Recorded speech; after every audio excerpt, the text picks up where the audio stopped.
I was 38 years old, standing at my kitchen counter making coffee before a completely ordinary Tuesday of remote meetings, when the left side of my face suddenly went numb and the coffee mug slipped out of my hand before I even registered that my fingers had stopped working. I remember trying to call out for my husband Raj, upstairs getting ready for work, and hearing my own voice come out garbled and wrong, words I knew exactly what I meant to say, simply refusing to form correctly.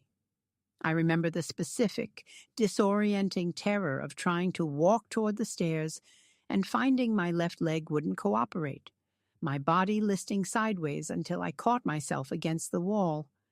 Raj found me there minutes later, slid down against that same wall, unable to speak clearly, the left side of my face visibly drooping, and called 911 with a speed and clarity I am endlessly grateful he somehow managed despite his own obvious terror. I had a stroke that Tuesday morning at 38 years old, an otherwise healthy software engineer with no significant risk factors that anyone, including me, had ever identified. The stroke, doctors would eventually determine after weeks of testing, resulted from a small clot that traveled through a previously undiagnosed hole in my heart, a condition called patent foramen oval, present in roughly a quarter of the population, but usually entirely harmless, that had, in my specific case, allowed a clot to bypass my lungs' natural filtering system and travel directly to my brain. My name is Nadia Farooqi, and I'm 40 years old. I'm a software engineer in Chicago, and I want to tell you the whole story of what happened after that ordinary Tuesday morning, because I think young stroke survivors, a population that's actually growing significantly as medicine better understands causes like mine, remain poorly represented in most conversations about both stroke recovery and weight, and my particular journey, one that wound through profound fear of my own body's capacity for movement, involved a specific, complicated relationship with exercise and weight loss that most standard advice never adequately addressed. I weighed 142 pounds the morning of my stroke. I weighed 218 pounds 2 years later, the day I finally sought comprehensive care beyond my initial acute recovery. And I've spent the years since learning that losing 68 pounds after a stroke required rebuilding trust in a body that had, quite literally, betrayed me in the most sudden and terrifying way imaginable. Before my stroke, I had no reason to believe anything was seriously wrong with my health. I ran 3 times a week, maintained a demanding but manageable career, and had recently celebrated my 10th wedding anniversary with Raj, both of us beginning tentative conversations about starting a family. The stroke arrived with absolutely no warning, no gradual accumulation of symptoms. Simply an ordinary Tuesday morning that became, within minutes, the dividing line between the life I'd built and an entirely different one I would need to figure out how to live. Raj and I had met in graduate school, both of us pursuing computer science degrees, and had built, over 12 years together, the specific kind of comfortable, deeply familiar partnership that comes from genuinely growing into adulthood alongside each other. We had, in the months before my stroke, started actively planning for the family we'd always intended to eventually have. Conversations about timing and finances and which of our extra bedrooms would become a nursery. Entirely ordinary discussions that, in retrospect, belonged to a version of our future neither of us could have known was about to change so completely and so suddenly. I spent 11 days in the hospital, the first several in intensive care while my medical team worked to stabilize me and understand exactly what had happened. The stroke had caused significant damage to the right side of my brain, producing left side hemiparesis, a form of weakness and reduced coordination affecting my entire left side, alongside a milder degree of expressive aphasia, a language disorder that made finding and correctly forming words genuinely difficult in those early days, though this particular symptom would improve considerably faster than my physical weakness over the following months. I remember the specific disorientation of those first several days in intensive care, my own body feeling simultaneously familiar and completely foreign, my mind fully intact and aware in ways that made the physical and language limitations feel almost more frightening, precisely because I understood with total clarity exactly what I was trying and failing to do. I remember a specific moment on day 3, attempting to tell a nurse I needed water, watching her patient, careful face as I struggled to form the word, my own frustration and fear building as water came out as something closer to wah wah, an infantilizing sound I never could have anticipated my own competent, articulate voice producing. Raj sat beside my bed through most of those early days, holding my right hand, the one still fully functional, occasionally guessing at words I couldn't quite form, a specific patient partnership that would define much of our following 2 years together. The diagnostic process that identified my patent foramen oval involved a specific cardiac test called a bubble study, in which my cardiologist, Dr. Amara Ose, injected a small amount of agitated saline into my bloodstream and used ultrasound imaging to watch for bubbles crossing from the right side of my heart to the left, definitively confirming the hole that had, we now understood, allowed the clot responsible for my stroke to bypass my lungs entirely. This is actually a fairly common cause of what we call cryptogenic stroke in younger patients, Dr. Ose explained. The PFO itself is usually completely harmless, present in about a quarter of people who never experience any complications from it at all. In your specific case, an unlucky combination of factors allowed a clot to cross through it and travel to your brain. I remember that specific diagnostic appointment with a kind of exhausted relief that I still find difficult to fully describe. Relief that a cause had finally been identified after nearly 2 weeks of tests that had, one after another, come back essentially normal, ruling out the more common stroke causes doctors typically investigate first. I remember Dr. Ose explaining with genuine compassion that this specific diagnosis was, in some ways, good news within an otherwise devastating situation, because a PFO, unlike many other stroke causes, is genuinely treatable, offering real hope for meaningfully reducing my future risk in a way that some other underlying causes might not have allowed.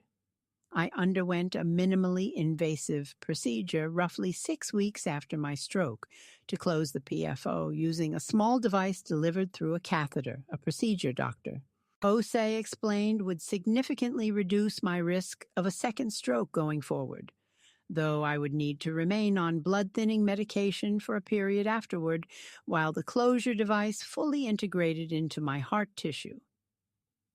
I remember the specific, strange relief of that procedure itself, a relatively brief, minimally invasive intervention compared to the extended, uncertain terror of the stroke and its immediate aftermath. I woke up from the light sedation with a small bandage near my groin where the catheter had been inserted, Dr. Ose explaining that the small closure device was already in place, a permanent, physical repair to the specific structural vulnerability that had allowed my stroke to happen. I remember feeling, in the days following that procedure, a strange mixture of genuine hope and a deep, unresolved fear that no physical repair, however successful, could fully address. The fear not of the specific mechanism that had caused my stroke, now closed, but of my own body's fundamental capacity to betray me again in some other way I hadn't yet anticipated. What followed the acute crisis and the PFO closure was a genuinely difficult, extended rehabilitation process that I want to describe honestly because I think it illustrates something important about the specific psychological terrain young stroke survivors navigate that differs meaningfully from stroke recovery in older patients who at least have some cultural framework for understanding stroke as a possibility connected to their age. At 38, with no family history, no significant risk factors anyone had identified, and a body I had always trusted implicitly to simply function correctly. My stroke shattered a specific, fundamental sense of bodily safety that took far longer to even name, let alone begin rebuilding, than the more visible physical symptoms themselves. I want to describe honestly what happened to my relationship with movement and exercise following my stroke, because I think it's central to understanding what eventually happened to my weight.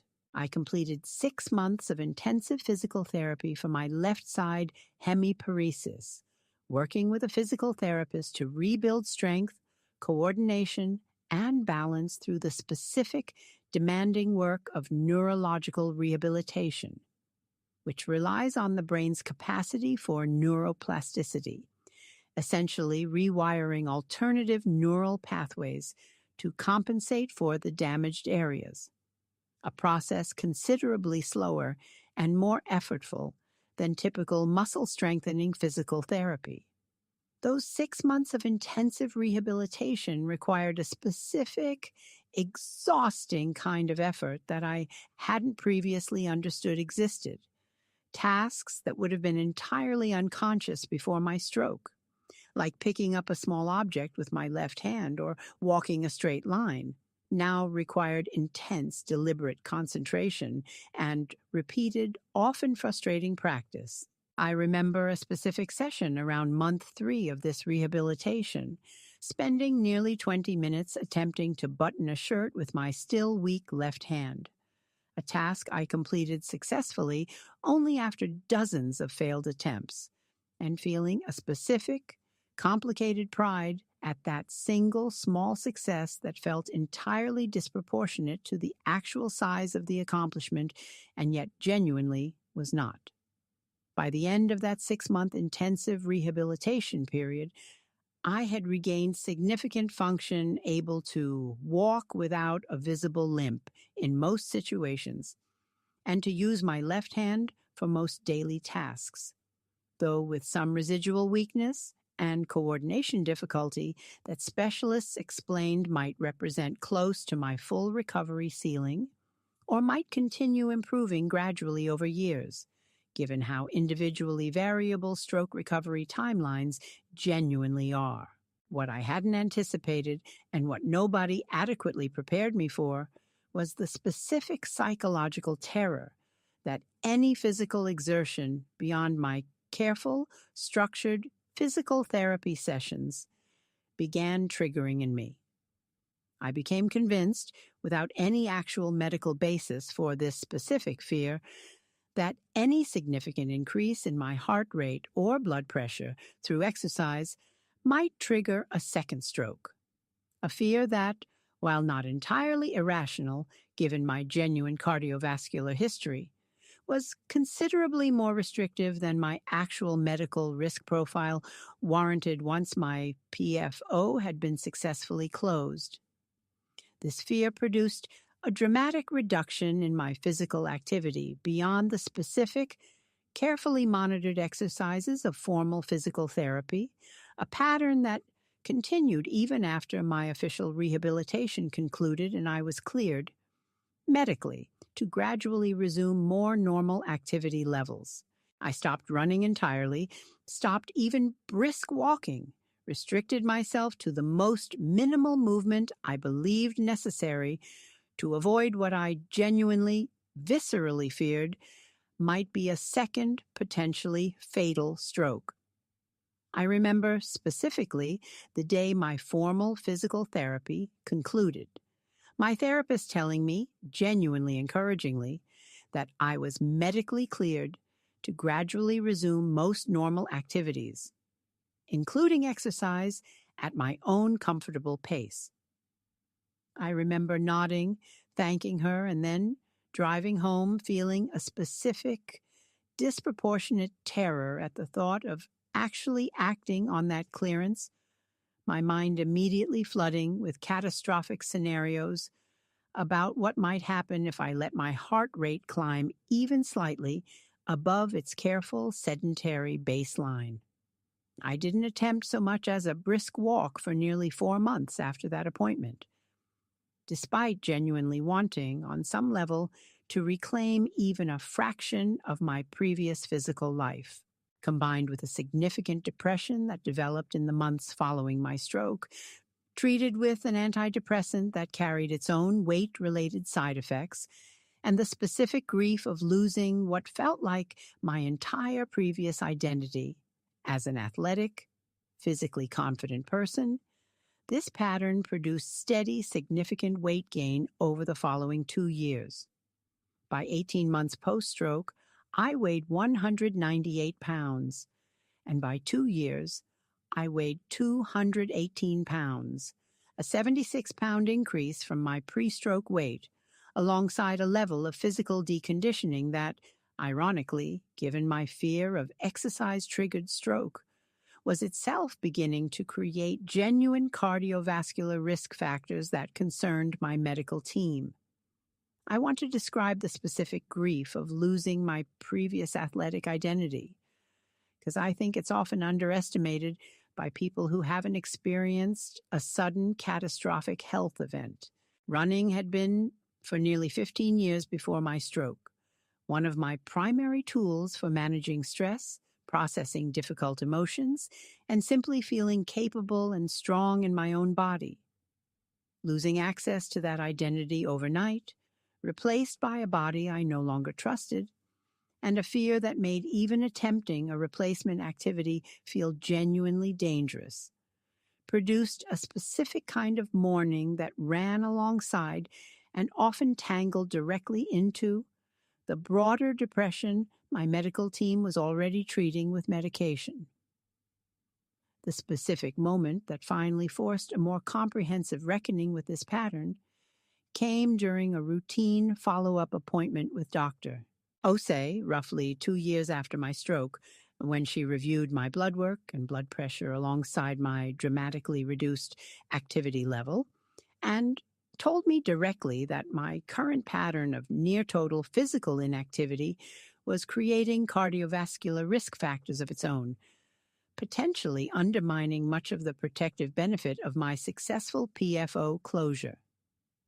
I understand the fear you're describing, Dr. Ose told me, but I need to be honest that your current level of inactivity is now working against your cardiovascular health rather than protecting it.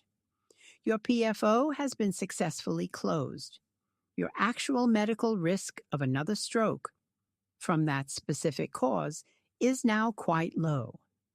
I think what you're managing is a genuine, significant psychological response to trauma, not an accurate reflection of your current physical risk.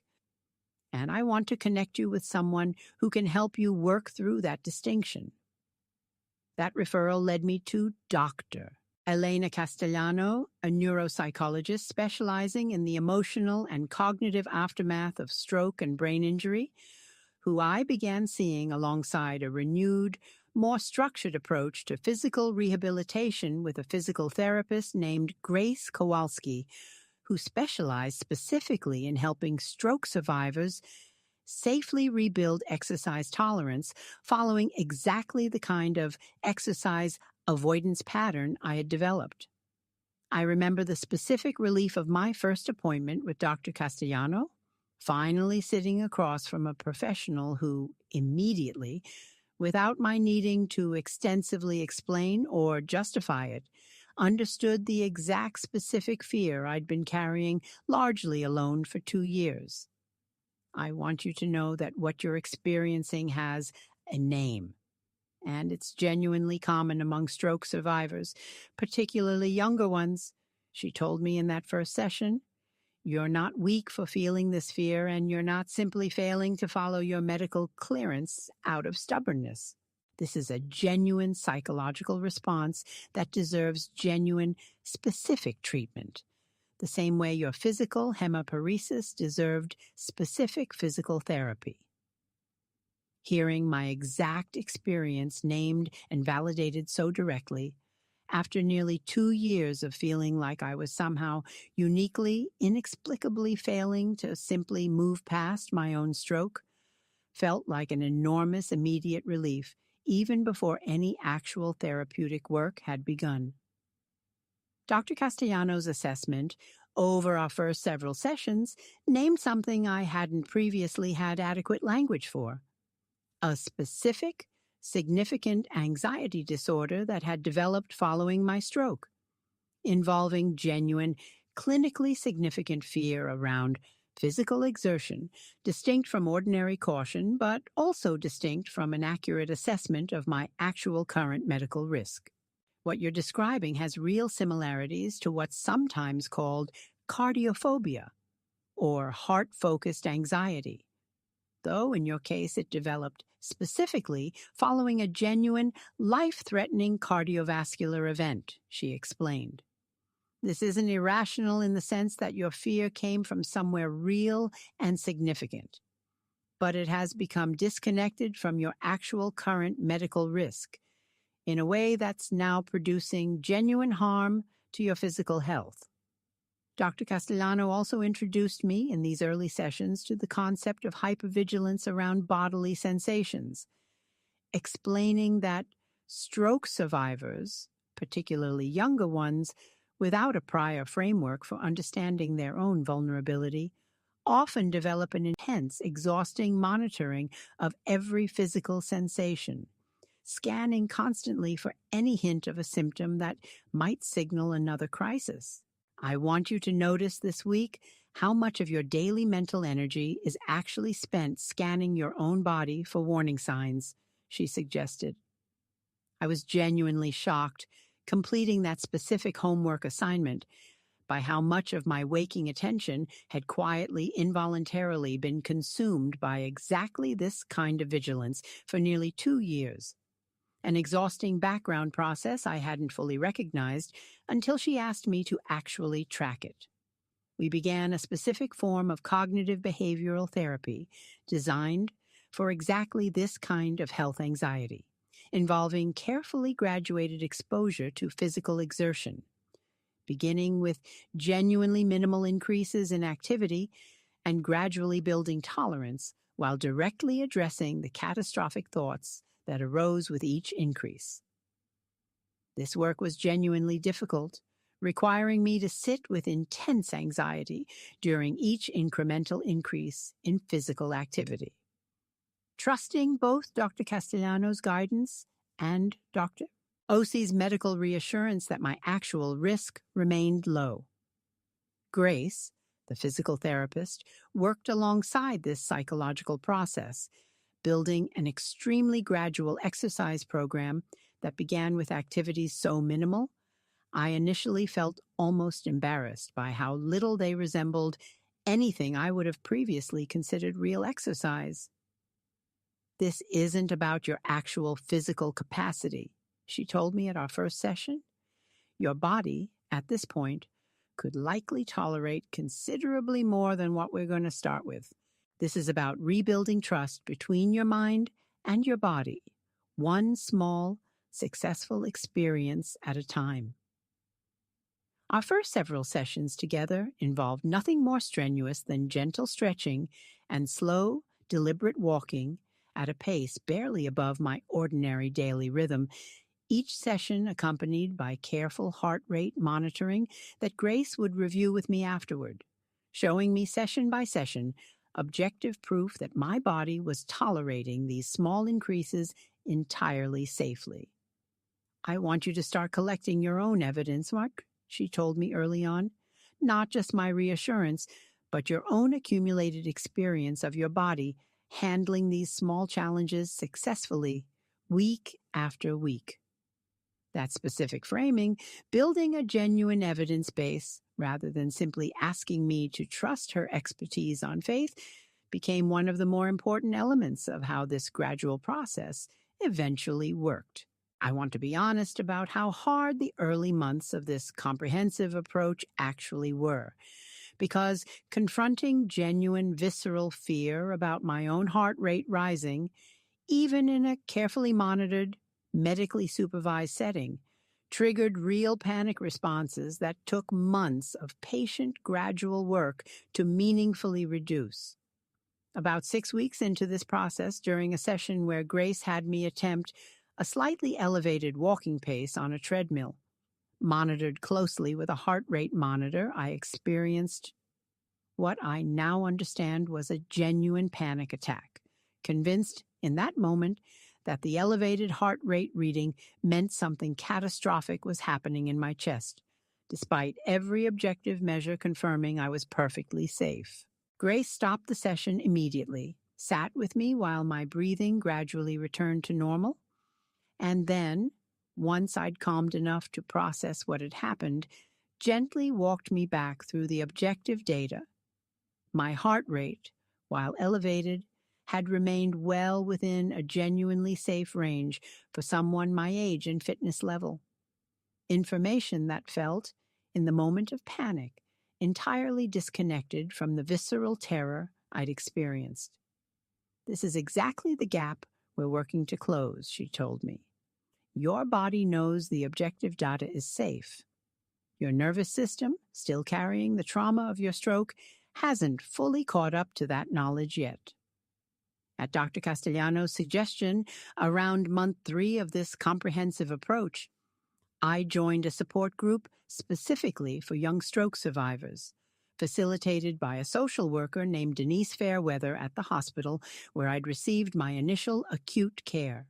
I remember walking into that first group session with a specific, complicated relief, encountering other stroke survivors in their 30s and 40s, several of whom described versions of almost exactly the same exercise avoidance pattern I had developed, understanding without extensive explanation exactly the particular terror of a body that had once felt completely trustworthy, suddenly catastrophically failing. One woman in that group, a woman named Priya Anand, who had experienced her own cryptogenic stroke at 35, 4 years before I met her, offered a piece of wisdom during an early session that reshaped how I understood my own recovery. "I spent nearly 2 years treating my own body like a bomb that could go off at any moment if I moved too quickly," she said.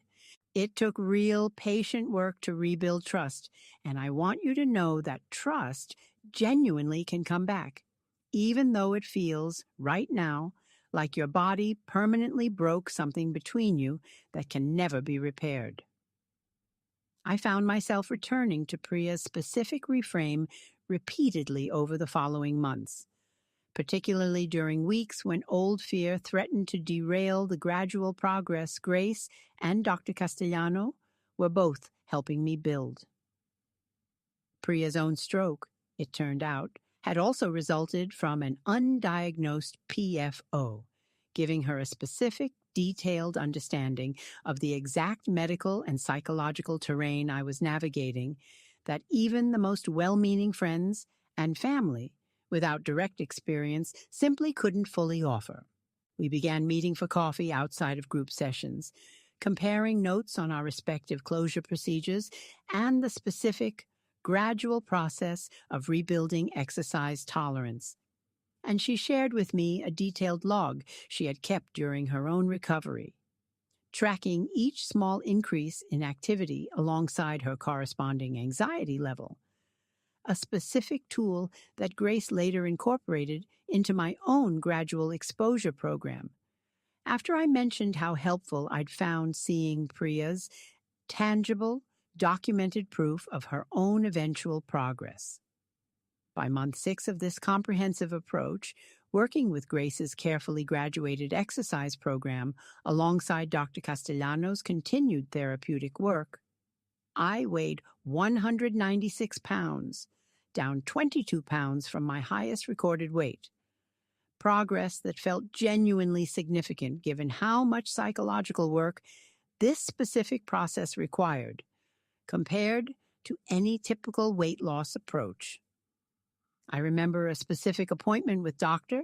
Castellano around this milestone, reflecting on the previous 6 months of gradual exposure work, and noticing with genuine surprise how much of my daily mental energy that had once been consumed by constant bodily vigilance had actually freed up for other things. I used to spend so much of every single day scanning my own body for warning signs. I told her I hadn't realized how exhausting that constant monitoring actually was until I noticed this week that I'd gone an entire afternoon without checking in on how I was feeling even once. Dr. Castellano smiled at that observation. That's exactly the kind of shift I hoped we'd eventually see, she said. Not just the weight loss itself, but genuine, measurable relief from that constant, exhausting hypervigilance. By month 12, I had progressed to genuine, sustained cardiovascular exercise, including short, carefully monitored jogging intervals that would have seemed entirely unimaginable to me a year earlier. And I weighed 174 pounds, a total loss of 44 pounds from my highest recorded weight. Dr. Osei, reviewing my full cardiovascular profile at that same period, confirmed that my heart health markers had improved significantly, noting that the combination of appropriate exercise and weight management was now genuinely protecting my long-term cardiovascular health rather than the inadvertent harm my previous inactivity had been creating. I remember the specific, overwhelming experience of my very first jogging interval, roughly 90 seconds of genuine running embedded within a longer walking session, Grace monitoring my heart rate closely the entire time. I remember the specific, disorienting sensation of my body actually doing something that resembled my old pre-stroke running form, however briefly, and the flood of complicated emotion that followed once we'd stopped and my heart rate had returned to its resting baseline within the normal, expected time frame. Grief for the 2 years I'd spent avoiding this exact sensation out of fear, layered directly against genuine, disbelieving joy that my body could still, in fact, do this. I cried in Grace's office that day, good kind of crying, the kind that comes from, finally, physically proving something to yourself that months of theoretical reassurance alone hadn't fully been able to establish. The middle stretch of my journey, roughly months 12 through 18, is the period I think of as the season where I genuinely began experiencing my body as trustworthy again, rather than the constant, exhausting vigilance that had defined my relationship with movement for the 2 years following my stroke. There was a significant setback in month 14 when I experienced a severe migraine, a specific symptom that, given its neurological nature, triggered intense fear that I was experiencing another stroke, sending me to the emergency room in genuine panic before doctors confirmed it was, in fact, simply a migraine, unrelated to my stroke history. I called Dr. Castellano the following day, still shaken by how completely that migraine had reactivated my original stroke terror. This is an entirely understandable response, she reminded me. Any new, unfamiliar neurological symptom is going to trigger significant fear given what you've survived. This isn't evidence that your progress wasn't real.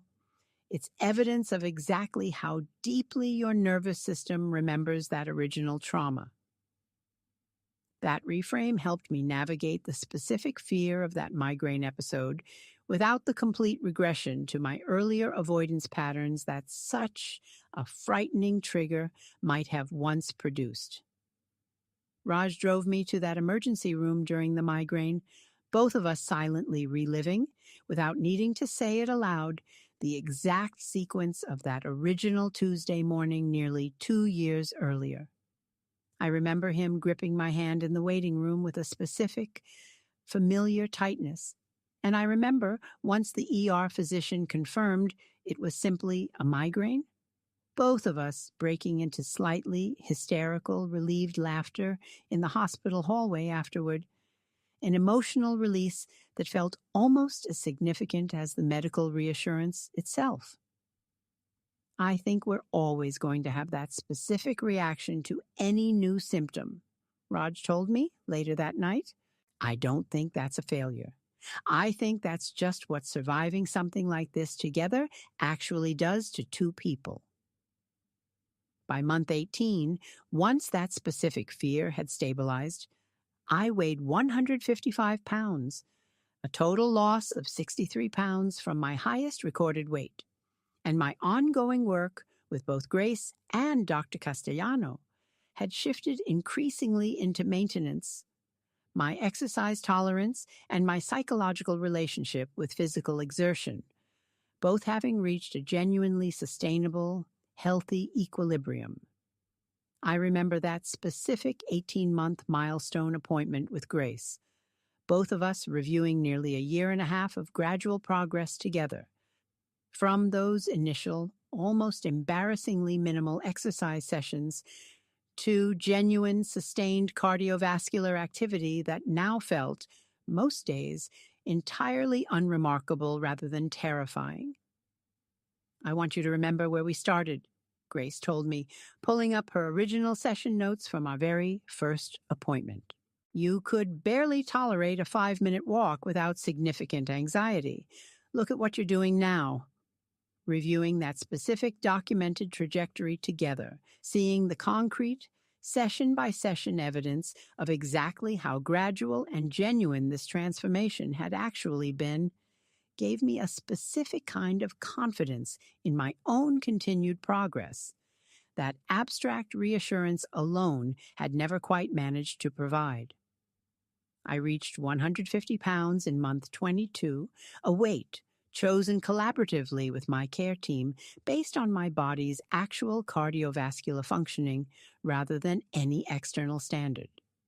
8 pounds above my pre-stroke weight, but built around a body I had genuinely, comprehensively rebuilt trust with, rather than simply returned to a previous number. I remember that specific 22-month appointment, sitting with Dr. Osei reviewing my complete cardiovascular profile alongside the weight number itself, and asking her somewhat nervously whether she believed my current health genuinely represented meaningful long-term protection against another stroke, or simply an improvement I shouldn't read too much reassurance into. She was carefully honest in her answer. No cardiovascular intervention or lifestyle change can promise zero future risk, she told me. But your current profile, the successfully closed PFO, your improved fitness, your healthy weight, your well-managed anxiety, genuinely represents the most protective combination available to us. I want you to hold both truths. Genuine confidence in how far you've come, alongside the reality that perfect certainty was never actually available to any of us, stroke survivor or not.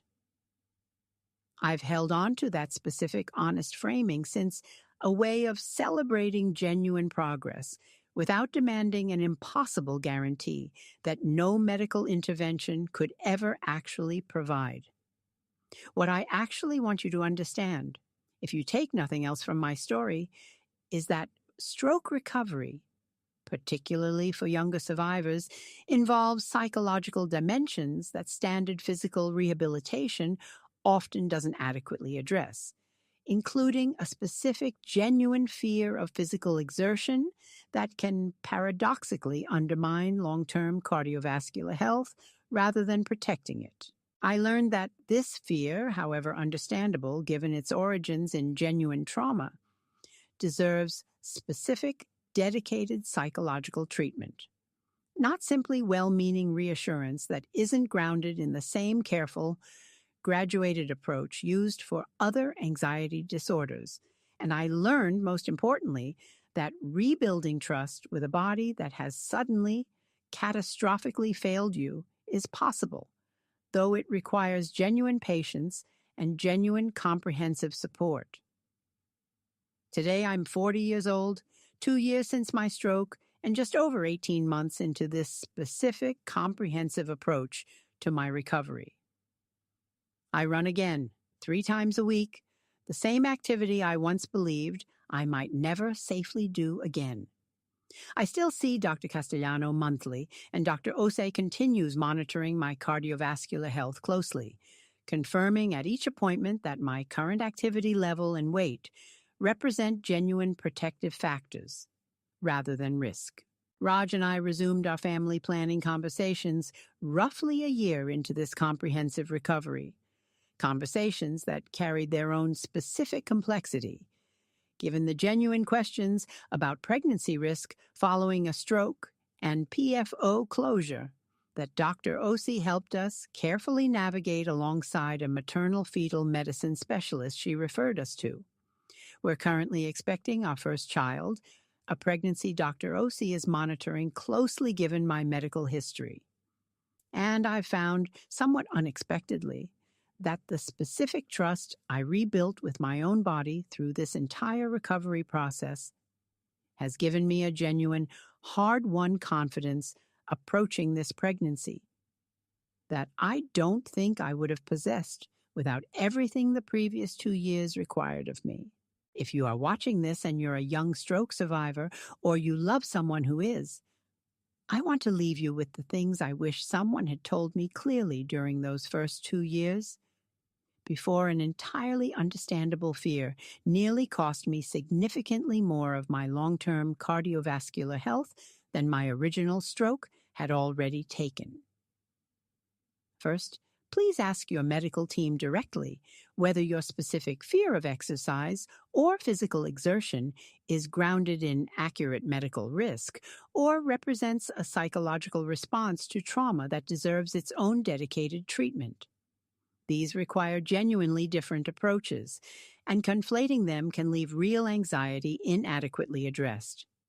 Second, seek out a physical therapist and psychologist who specifically understand stroke recovery, ideally working together, because rebuilding both physical capacity and psychological trust in your body often requires coordinated, simultaneous attention rather than treating either dimension in isolation.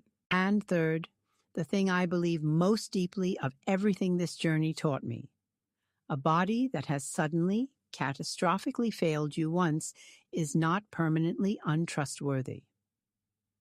Rebuilding that trust takes real time and real support, but it is genuinely possible, and you deserve every bit of patience that process requires. I want to say something specifically to anyone watching who has survived a stroke, particularly at a younger age, and has noticed themselves avoiding physical activity out of fear rather than genuine medical restriction.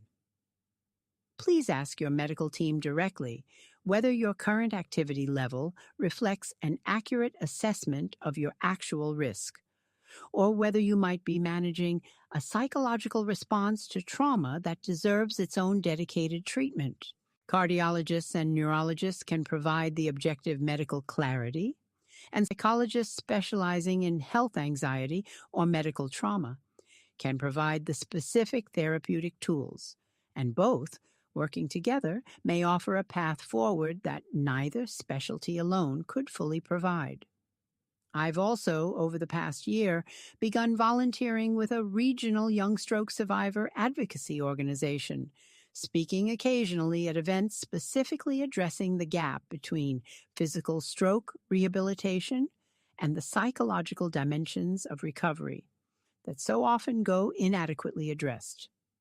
I remember one particular panel discussion alongside several other young survivors, all of us describing versions of the same specific pattern: excellent, comprehensive physical rehabilitation, followed by a significant gap in psychological support once that formal rehabilitation concluded, precisely when many of us were left alone to navigate the specific complicated fear of resuming normal life.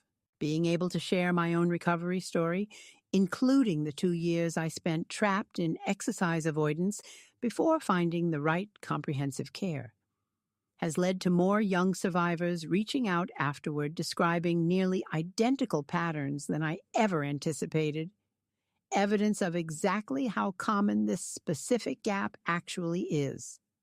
I think often about the specific version of myself sitting on my kitchen floor that ordinary Tuesday morning, unable to speak clearly, unable to fully move my own left side, certain in that exact terrifying moment that whatever life I'd been living was simply over.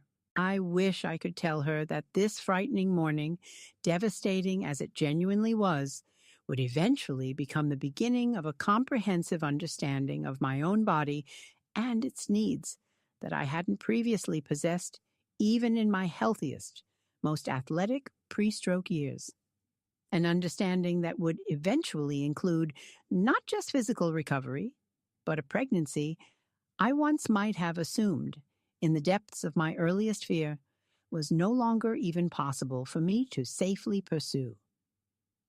Priya recently celebrated her own son's second birthday, having navigated her own pregnancy several years after her stroke, and she's become one of my most trusted sources of specific lived guidance as Raj and I navigate our own current pregnancy together.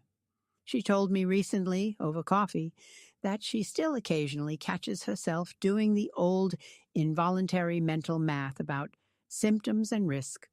An instinct, she said, she doesn't think will ever fully disappear, even years into full recovery. I've just learned to hold it more lightly now, she told me. It doesn't run my whole life the way it once did. It's just a quiet background awareness now, rather than the constant, exhausting vigilance we both remember from those early years. I've found her specific, honest framing of ongoing, lightly held awareness, rather than either complete elimination of fear or continued domination by it, to be one of the more useful and realistic models for exactly how I hope my own relationship with this particular fear continues evolving. If you are watching this and you love someone who has survived a sudden, catastrophic medical event, whether a stroke or any other genuine crisis that fundamentally altered their relationship with their own body, I want to say something directly to you as well. Please understand that their caution around physical activity, even caution that seems excessive or medically unnecessary from the outside, comes from a genuine, understandable place, and that gently, patiently encouraging professional support rather than simply insisting they should be fine now or pushing them to resume normal activity before they're psychologically ready, respects both the reality of their trauma and the genuine, gradual process real healing actually requires. Raj's patience with my own 2 years of fear-driven avoidance, never once pushing me faster than I was ready to go, while also never fully accepting that avoidance as a permanent state, became one of the most important sources of support throughout this entire recovery. Thank you for spending this time with my story today. If any part of it reminded you of your own sudden medical crisis, your own fear of a body you no longer fully trust, or your own quiet years spent managing that fear largely alone without adequate professional support to help distinguish genuine medical risk from trauma-driven anxiety, I hope you'll take it as permission to seek out comprehensive, coordinated care sooner than the 2 years it took me, and to trust that rebuilding genuine confidence in your own body, however sudden and catastrophic its previous failure, is genuinely, comprehensively possible.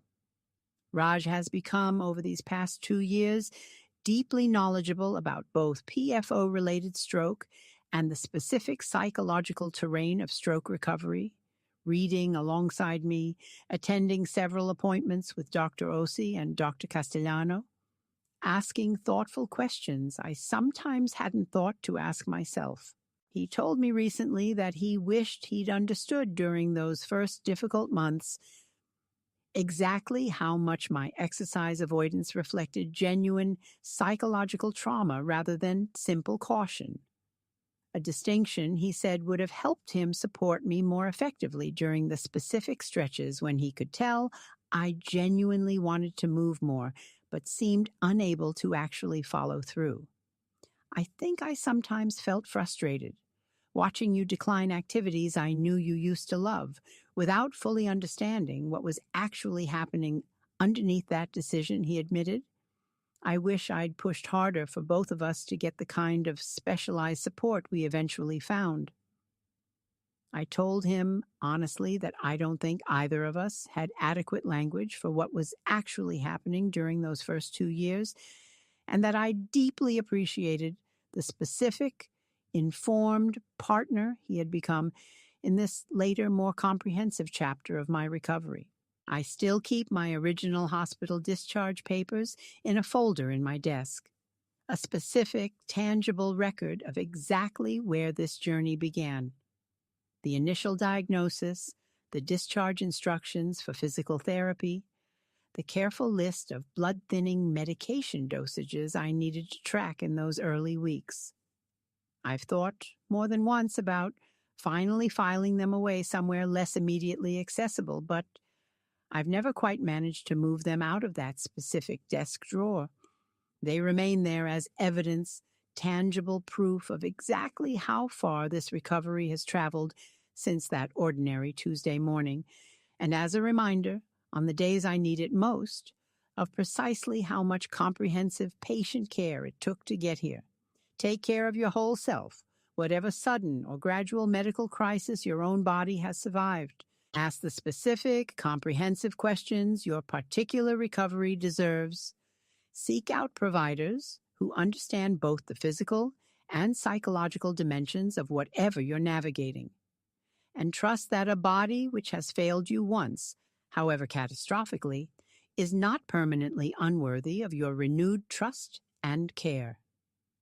I've come to understand that my own recovery was never actually about eliminating the possibility of another cardiovascular event entirely, a certainty no doctor, however skilled, could genuinely promise anyone.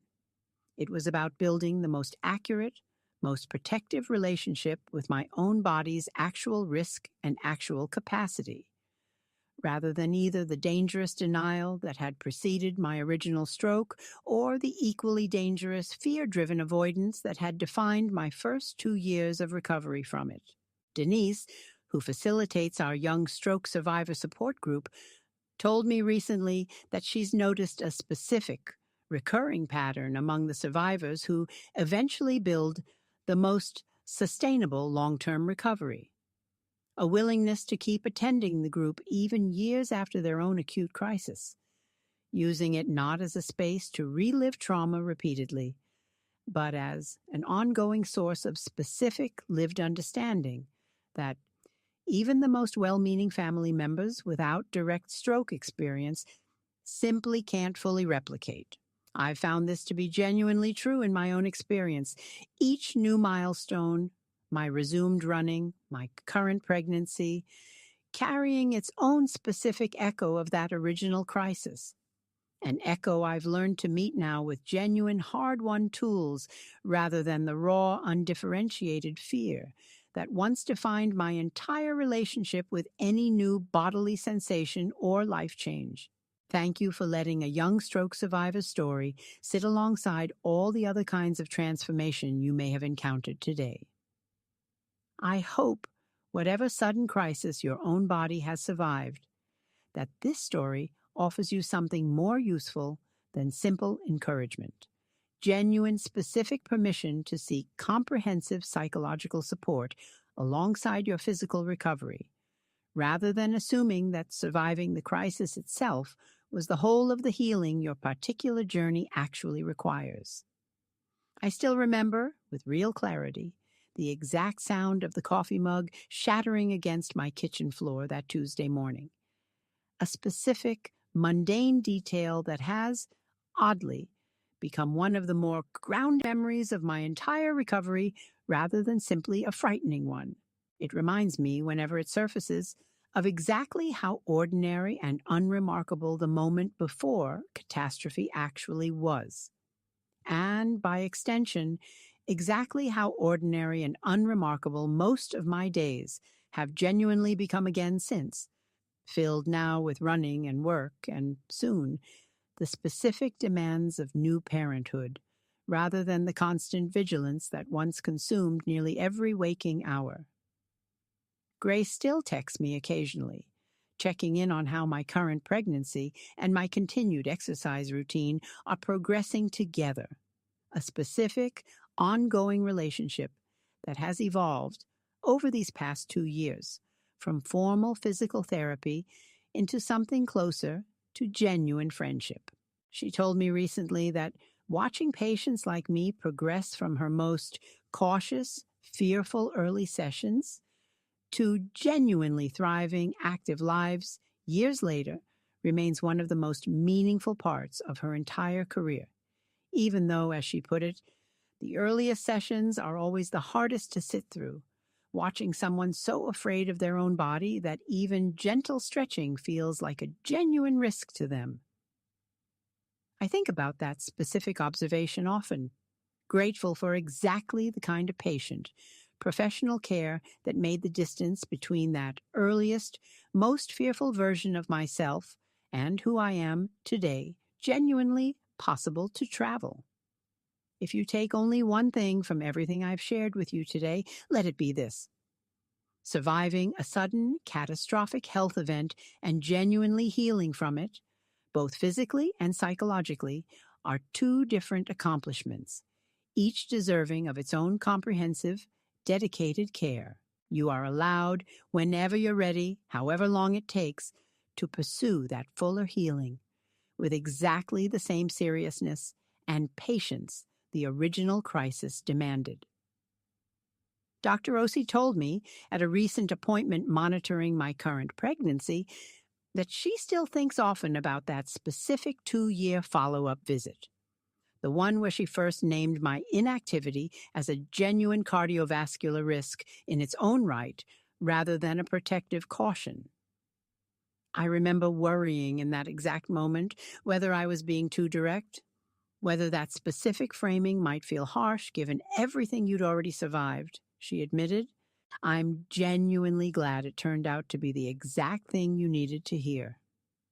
I told her, honestly, that her directness in that appointment had likely saved me from years of continued, unnecessary cardiovascular risk, and that I remained deeply grateful she had trusted her own clinical instinct enough to deliver that specific, difficult message rather than simply continuing to offer gentle, insufficient reassurance. Take care of yourselves and take care of each other in whatever chapter of survival or ongoing recovery your own life currently holds. Whatever specific fear or avoidance pattern your own body's trauma has left behind, I hope you find, sooner than the 2 years it took me, the comprehensive patient support that finally helps you trust yourself fully again. Thank you for spending this time with my story. Whatever specific version of a broken bodily trust you might be carrying yourself, I hope this story finds you exactly where you need it. And I hope it offers you the same specific permission that eventually, gradually, changed everything for me. Permission to keep asking for help, to keep trusting the slow, patient work of genuine recovery, and to keep believing, even on the hardest days, that the body which once so suddenly failed you can still, with enough time and enough support, become somewhere you feel genuinely, comprehensively safe again. I name this pregnancy still early, but progressing well under Dr. Osi's careful monitoring. My own quiet proof of exactly how far comprehensive recovery can actually carry a person from a body I once feared might never again be trustworthy enough to safely carry anything at all, to a body I now trust, fully and completely, to carry the next chapter of my life forward, whatever specific shape that chapter eventually takes. I hope whatever team your own recovery currently needs, You find the courage to build it one specific, honest conversation at a time, the way mine eventually came together. A cardiologist willing to name an uncomfortable truth, a neuropsychologist willing to properly diagnose what generic reassurance had missed, a physical therapist willing to start impossibly small and build patiently from there, a support group full of people who understood exactly what I meant without needing lengthy explanation, and a husband willing to walk every single step of that slow, difficult rebuilding alongside me. That team, more than any single number on any scale or any single medical procedure, is what actually carried me from that terrifying Tuesday morning to the genuinely full, comprehensive life I now finally get to live inside a body I trust completely again. Wherever you are in your own recovery tonight, I am genuinely, sincerely rooting for you. And if today is simply the day you finally decide to make that first phone call to whichever specialist your own body has been quietly asking you to find, know that this single small decision, however ordinary it may feel in the moment, might turn out to be the exact beginning of your own entire eventual transformation. The same way one honest, difficult conversation with my own cardiologist turned out to be mine.